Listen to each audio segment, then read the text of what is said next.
வணக்கம் மக்களே! இந்த வீடியோல நம்ம எல்ஜி எலக்ட்ரானிக்ஸ் பத்தி தான் டிஸ்கஸ் பண்ண போறோம். நாளான்னைக்கு நம்ம மார்க்கெட்ல லிஸ்ட் ஆக போகுது. இந்த எல்ஜி எலக்ட்ரானிக்ஸ் பார்த்தீங்கன்னா, நம்ம மார்க்கெட்ல 11,607 கோடி மதிப்பிலான பங்குகள ஐபிஓ மூலியமா வந்து செல் பண்றாங்க. இத பத்தியெல்லாம் நம்ம ஆல்ரெடி வந்து டிஸ்கஸ் பண்ணிட்டோம். ஸோ, இப்ப என்ன ஒரு கேள்வினா, இந்த நிறுவனத்த நான் ஹோல்டு பண்ணலாமா? இல்ல லிஸ்டிங் கெயின் அப்ப வந்து எக்ஸிட் ஆயிடலாமா? அப்படிங்கிற ஒரு கேள்வி பல நண்பர்களுக்கும் வந்து இருக்கு. அதுக்கு முதல்ல நம்ம இந்த நிறுவனத்தோட இப்ப இருக்கக்கூடிய கரண்ட் சிச்சுவேஷன் எப்படி இருக்குங்கிறத பத்தி நம்ம தெரிஞ்சுக்கணும். ஸோ இவங்களுடைய பெர்ஃபார்மன்ஸ் எப்படி இருக்கு? ஸோ இவங்க என்னென்ன ப்ராடக்ட்ல எவ்வளோ சம்பாதிக்கிறாங்க? அந்தந்த ப்ராடக்ட்ல எவ்வளோ மார்க்கெட் ஷேர் இருக்கு? ஸோ எந்த அளவுக்கு ரெவென்யூ வளர்ச்சி இருக்கு? ப்ராஃபிட் வளர்ச்சி இருக்கு? அண்ட் இந்த பியர் கம்பெனி கூட கம்பேர் பண்ணும்போது நிறுவனம் எப்படி இருக்குங்கிறத பற்றியெல்லாம் நம்ம ஸ்டடி பண்ணும்போது நமக்கு அந்த ஒரு ஐடியா பார்த்தீங்கன்னா கிடைக்கும். ஸோ இதெல்லாம் பார்த்ததுக்கு அப்புறம் தான் நேத்து போட்ட வீடியோல உங்க கூட நான் டிஸ்கஸ் பண்ணியிருந்தேன்.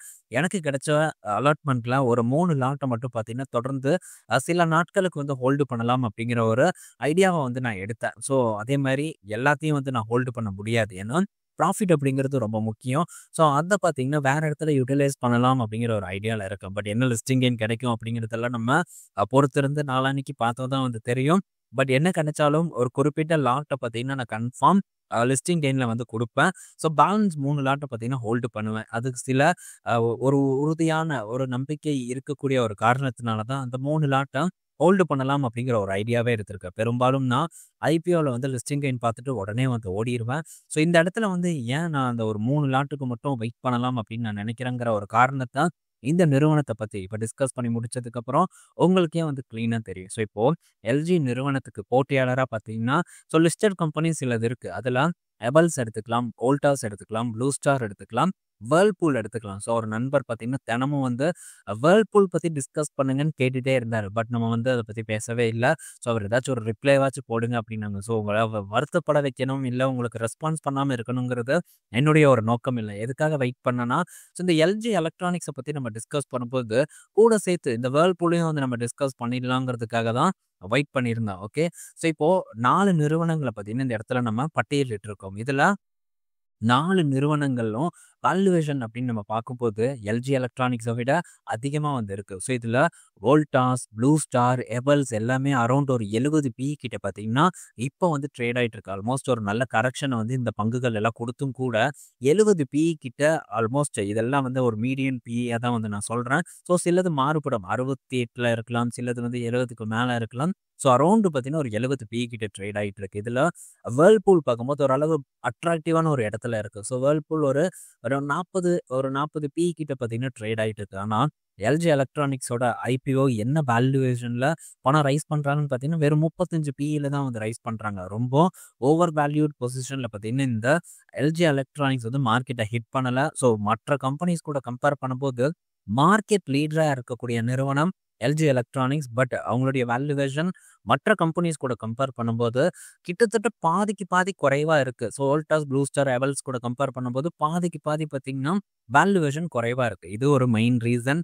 இதுல ஒரு 3 லாட்ட வந்து நான் ஹோல்டு பண்றதுக்கு. ஸோ நான் என்ன எக்ஸ்பெக்ட் பண்றேன்னா, இங்க இருக்கக்கூடிய பிஇல இருந்து ஒரு 50 பிஇ இல்ல ஒரு 55 பிஇ வந்து ஈஸியா இந்த எல்ஜி எலக்ட்ரானிக் ரீச் பண்ணும் அப்படிங்கிற ஒரு எதிர்பார்ப்பு என்கிட்ட வந்து இருக்கு. ஸோ அதனால பார்த்தீங்கன்னா, இந்த இந்த எல்ஜி எலக்ட்ரானிக்ஸ் வந்து ஹோல்டு பண்ணலாம்னு ஒரு ஐடியால இருக்கேன். 2வது ரீசன்ங்கிறதையும் இப்ப நீங்க கண்டிப்பா வந்து பார்க்கணும். ஸோ இப்போ எல்ஜியோட காம்பவுண்டட் ஆனுவல் குரோத் அப்படிங்கிற நம்ம எடுத்து பார்க்கும்போது, ரெவென்யூ ஒரு 10.8% வளர்ச்சிய குடுத்துட்டு இருக்கு.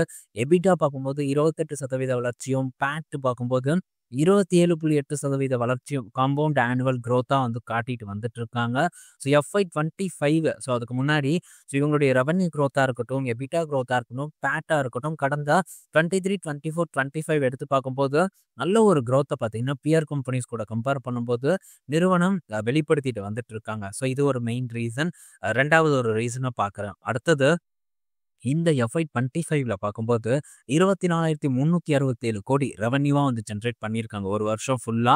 எபிட்டா பார்த்தீங்கன்னா, 3,110 கோடி பார்த்தீங்கன்னா எபிட்டா பண்ணியிருக்காங்க. பேட் பார்க்கும்போது 2,203 கோடி இருக்கு. ஒரு வருஷம் ஃபுல்லா 2,203 கோடி ப்ராஃபிட் பண்ணியிருக்காங்க. ரெவென்யூ எவ்வளோ? 24,367 கோடி. லாபம் பார்க்கும்போது 2,203 கோடி. அப்ப நெட் மார்ஜின் எவ்வளோ? 9% கிட்ட எல்ஜி எலக்ட்ரானிக்ஸ் வந்து நெட் மார்ஜின் இருக்கு. இதே எபிட்டா மார்ஜின் பார்க்கும்போது 12.8% கிட்ட பார்த்தீங்கன்னா, எபிட்டா மார்ஜின் வந்து இருக்கு. பட் நம்ம மற்ற கம்பெனிஸ் கூட இத வந்து கம்பேர் பண்ணணும். அப்படி நம்ம கம்பேர் பண்ணும்போது, எவல்ஸோட எபிட்டா மார்ஜின் வெறும் 9.8%. இதுதான் மற்ற கம்பெனிஸ் கூட கம்பேர் பண்ணும்போது கொஞ்சம் ஹையஸ்ட்டா வந்து இருக்கு. பட் நம்ம எல்ஜி பார்க்கும்போது 12.8% இருக்கு. கிட்டத்தட்ட 3% மார்ஜின் அதிகமா எல்ஜி வந்து ஹோல்டு பண்றாங்க. 2வது வோல்டாஸ் இருக்கு. ஸோ 7.2%, ப்ளூ ஸ்டார் 7.3% இருக்கு. வேர்ல்பூல் பார்க்கும்போது வெறும் 7% தான் எபிட்டா மார்ஜின் வந்து இருக்கு. ஸோ இது ஒரு ரீசன். ஸோ மற்ற நிறுவனங்களை விட மார்ஜின் அதிகப்படியா கிடைச்சிட்டு இருக்கு. அதுக்கு காரணம் பிராண்ட் வேல்யூ தான். ஸோ இவங்களுடைய பிராண்ட் வேல்யூக்கு மார்ஜின் டெஃபினட்டா அதிகமாக தான் இருக்கும். மற்ற ப்ராடக்ட் கூட கம்பேர் பண்ணும்போது இதோட ப்ராடக்ட்டோட விலை டெஃபினட்டா வந்து அதிகமாக தான் இருக்கும். அதுதான் இந்த நிறுவனத்துக்கான ப்ரீமியமா வந்து நான் பார்க்குறேன். ஸோ இது எல்ஜி நிறுவனம் டெட் ஃப்ரீ. மற்ற நிறுவனங்களும் பார்த்தீங்கன்னா டெட் ஃப்ரீ. பட் கொஞ்சம் கொஞ்சம் கடன் இருந்தாலும் கூட எல்ஜியில் சுத்தமாக கடன் இல்லை. டோட்டலாக பார்த்தீங்கன்னா டெட் ஃப்ரீயாக இருக்கு. ஸோ மற்ற கம்பெனிஸ் கூட கம்பேர் பண்ணும்போது 50% வேல்யூவேஷன் டிஸ்கவுண்ட்ல கிடைக்குது. இதெல்லாம் வந்து ஒரு ரீசன். அந்த ஒரு 3 லாட்டை வந்து நான் ஹோல்டு பண்றதுக்கு. அடுத்தது so premium product mix and market லீடரா பார்த்தீங்கன்னா எல்ஜி நிறுவனம் இருந்துட்டு இருக்காங்க. ஸோ டோட்டலாக இவங்களுடைய ப்ராடக்ட்ல 75% பார்த்தீங்கன்னா ஹோம் அப்ளையன்சஸ் இருக்கு.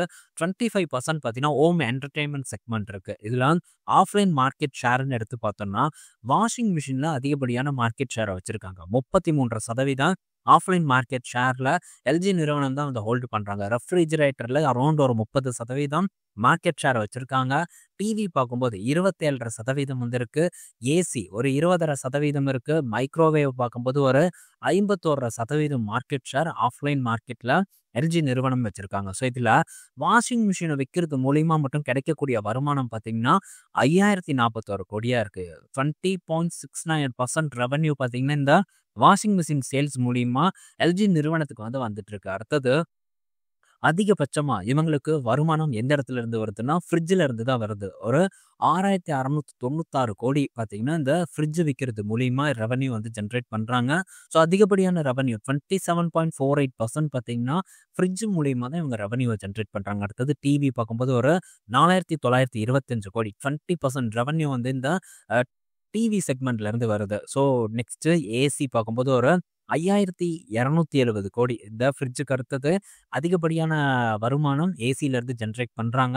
21.63% ரெவன்யூ வந்து ஏசி மூலியமா வந்து விற்பனை ஆயிட்டு இருக்கு. மிச்சதெல்லாம் பார்த்தீங்கன்னா இதர பல அப்படின்னு நம்ம எடுத்துக்கலாம். ஸோ இதெல்லாம் பார்த்தீங்கன்னா முக்கியமான செக்மெண்ட்டாக வந்து இருந்துட்டு இருக்கு. ஸோ ஓவராலாக நம்ம பார்த்துருப்போம் கம்பெனி வந்து டெட் ஃப்ரீயா இருக்கு. அடுத்தது பார்த்தீங்கன்னா ஒரு 50% டிஸ்கவுண்ட்ல நமக்கு பியர் கம்பெனி கூட பார்க்கும்போது வந்து கிடைக்குது. ஸோ வேல்யூவேஷன் அட்ராக்டிவா இருக்கு. நல்ல revenue growth, EBITDA growth, profit growth வந்து இந்த நிறுவனத்துக்கு இருந்துட்டு இருக்கிறதையும் நம்ம பார்த்துட்டு இருக்கோம். ஸோ இதெல்லாம் பார்க்கும்போது நீங்க என்ன ஃபீல் பண்றீங்க அப்படிங்கிறத கீழே தாராளமா வந்து கமெண்ட் பண்ணலாம்.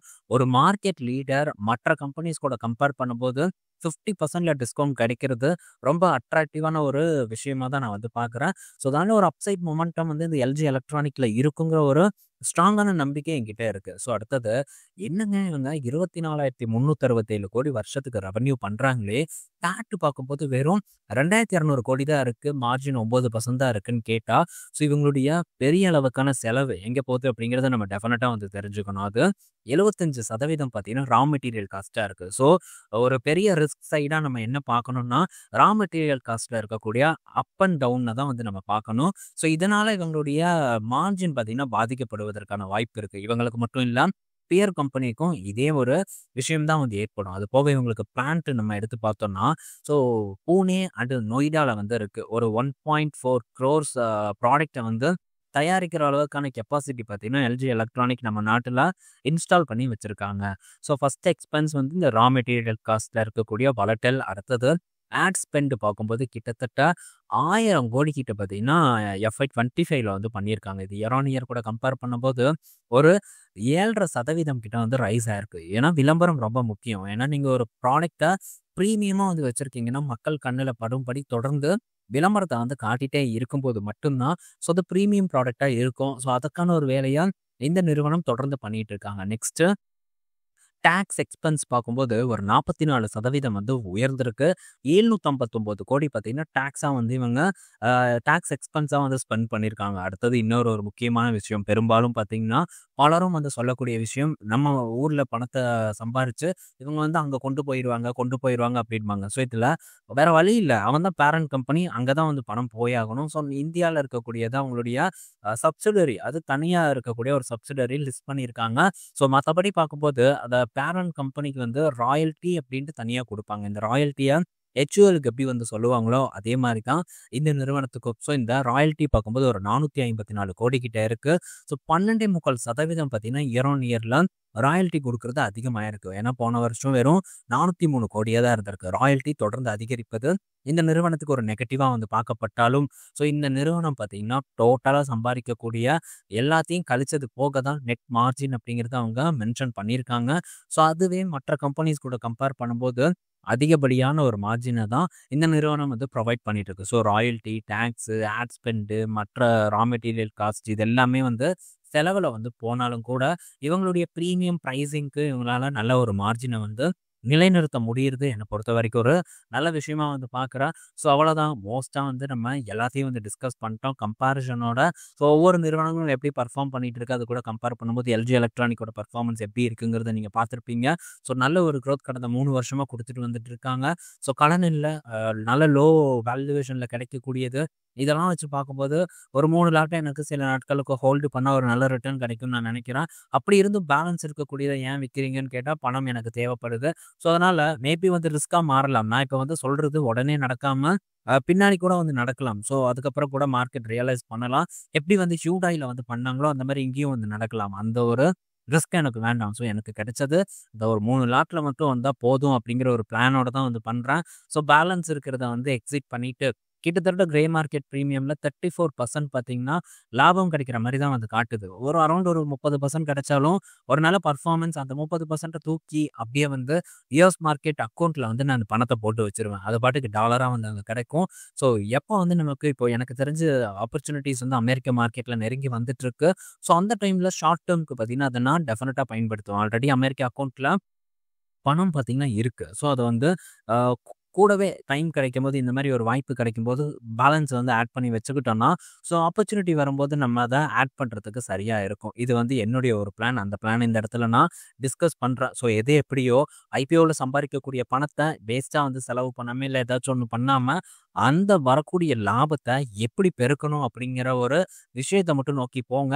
ஸோ உங்க கையில இருக்கக்கூடிய கேப்பிட்டலும் பெருகும். அந்த கேப்பிட்டல் மூலியமா சம்பாரிச்ச லாபமும் பெருக்கிறதுக்கான ஒரு வழிய மட்டும் நீங்க தேர்ந்தெடுத்தீங்கன்னா, மிகப்பெரிய ஒரு வெற்றிய வந்து உங்களால பார்க்க முடியும். உங்களால உங்களுடைய பணத்த மல்டிபிள் பண்ண முடியும். மல்டிப்ளை பண்ணிட்டே வந்து போக முடியும். ஸோ அதுதான் பணம்.